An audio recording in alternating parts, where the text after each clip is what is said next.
Today's lesson is Lesson 18, the Southern Colonies. We have covered the Northern and Central Colonies, and today we move to the South. While the New England colonies were characterized by their strict religious guidelines, and the Middle colonies had quickly become the breadbasket of the New World, the Southern colonies would become known for their large plantations and plenty of crops.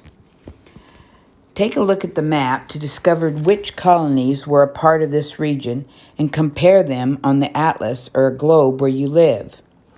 The colonies in the southern region were Maryland, Virginia, North Carolina, South Carolina, and Georgia. The geography. Since south is a general direction, how did the colonies determine which were south and which were north? After all, if you were in Maine, you easily could have called all the other colonies the Southern colonies. Well, there's an invisible line of democracy, I don't know what it says, or dividing line between the southern border of Pennsylvania and the northern border of Maryland. And it was named for the two men who surveyed the line. It usually associated with slavery versus pro-slavery states, but its origin came about simply because property owners were trying to settle disputes and determine exactly where the state boundaries lie. Once the line was drawn, however, it became not only a geographical but a political boundary as well. Sunny skies, long summers, shorelands baked in heat, warmer weather was definitely a highlight of the southern region. This warmer environment made it a suitable area for growing many types of crops, as well as for growing them year-round.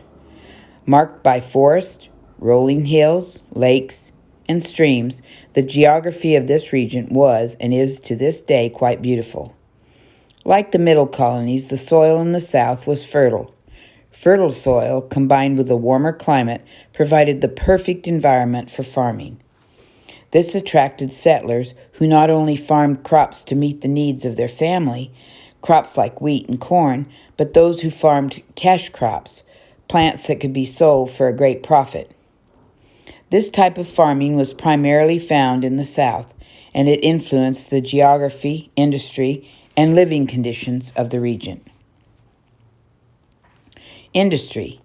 Because the soil in the southern colonies were so rich and the climate so favorable, farming became the primary industry of the region.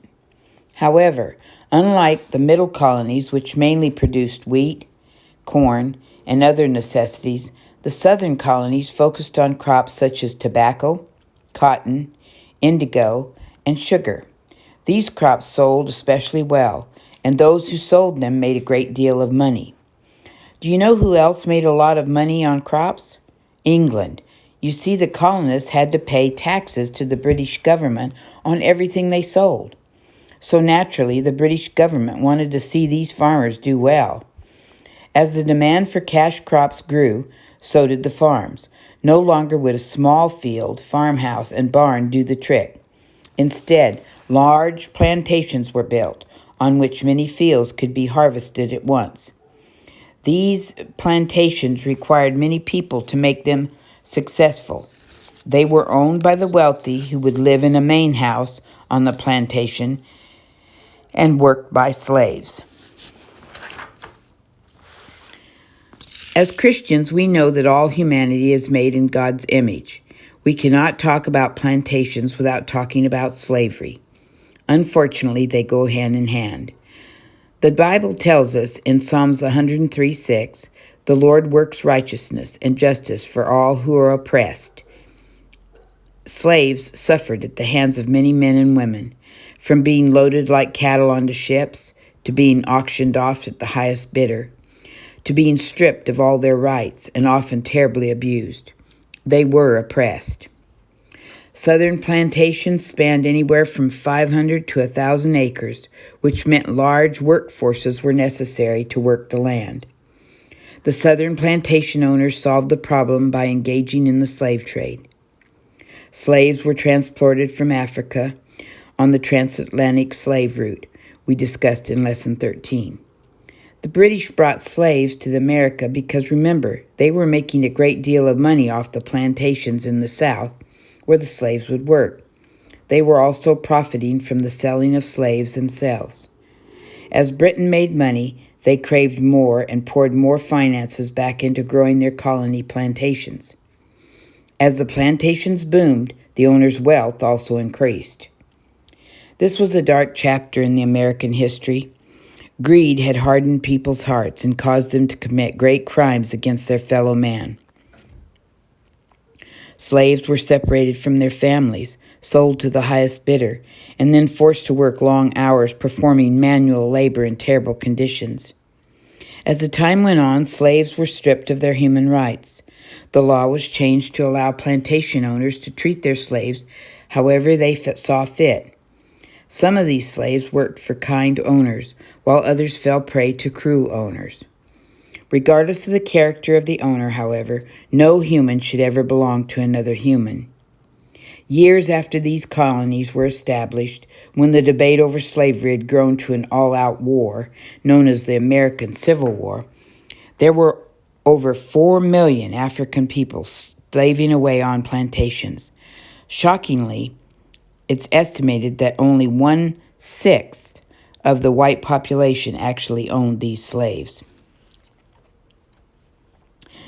On your activity break, the history of slavery is long, complex, and grievous. Slavery is a human rights issue that dates back in history, before America was even founded. As a family discussed what slavery meant for the African slaves brought to America, and researched slaves throughout history, what do you think the Bible has to say about this practice? Can you find the example in histories of countries that begin to give up slavery, and why? Religion. Like the middle colonies, the southern colonies were not operated under any particular religion. However, the majority of colonists in the South were either Anglican or Baptist. Anglican is what we call someone who is a member of the Church of England, and they made up most of the population in the southern colonies. For quite some time, they had a great deal of influence on the government of the South. While they did not forbid Baptists from practicing their faith, they did make it very difficult for them. Laws were put into place that made it challenging for Baptist churches to meet and preach. However, this would not always be the case. By the late 18th century, southern colonies such as Virginia would contain more Baptists than any other area in America. Antebellum plus art. While the South is often associated with darkness and oppression, it was still home to people who were learning, growing, and contributing to America's history, for better or worse. An iconic contribution of the people who lived here is the beautiful antebellum architect. Antebellum is Latin for before the war, essentially describing these houses as those that existed before the Civil War destroyed the South. These magnificent houses borrowed design details from the ancient Greeks, with their symmetry, towering pillars, and beautiful terraced decks. This type of architecture, while symbolizing a dark period in history, also pointed to beauty and art trickling across the Atlantic to flourish in the New World. Today, very few of these houses still stand, due to the destruction of the war and the resulting decline of plantation work. The art of the South showed up not only in their beautiful buildings, but in the way they lived in South Carolina. South Carolina, for example, was such a busy port that saw so much trade with England that it allowed lots of beautiful furniture and household items to be shipped to the colonies. This beautified the way of living, and the Southerners were known for a genteel or polite and refined way of life. While most of the hand-created art showed up in the woodworking or crafts, America's first painter born on its shores came to fame during this time. His name was John Singleton Copley, and he utilized oil and pastels to create rich portraits, immortalizing the faces of these early colonists. A blending of cultures. Though the story is a painful one, it is not without redemption. The South is a unique blend of cultures. Over time, the people mingled together, and out of this section of the world has come an incredibly strong sense of identity. Out of the South has been born an American subculture with a unique dialect born out of a combination of accents: jazz, blues, folk, ragtime, gospel, and so many other genres of music were birthed out of the ashes of incredible difficulty, hardship, and injustice.